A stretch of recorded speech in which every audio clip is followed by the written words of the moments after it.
Here's an interesting instrument I've had in this past week. This is early mandolin banjo, which has been converted to a ukulele banjo, probably from the turn of the 19th century, 19 teens. I'm not exactly sure. There's no markings on it that I can see.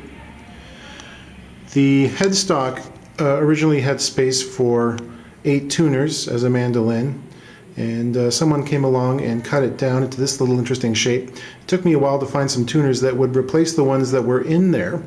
I found these little buttons that seemed okay.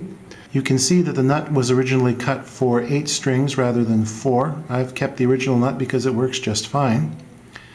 There is an awful lot of playing wear on this thing.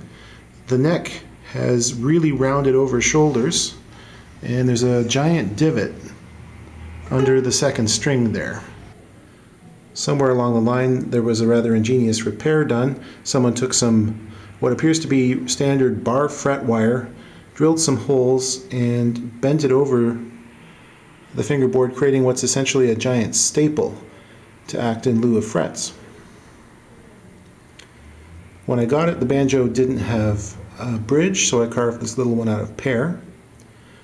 And you can see there's a rather massive tailpiece on it. It's actually a really heavy instrument. The thing weighs more than 4 pounds. It's like a solid body guitar.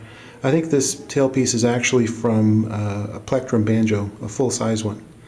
The pot seems to be made out of a couple of layers of either ash or oak, and it's really beefy, almost overbuilt. You can see the back has a little boss there, which is kind of a neat idea to keep the scratches from happening on the back when it's laid on its back. So I had a good time restoring this thing. It's pretty interesting.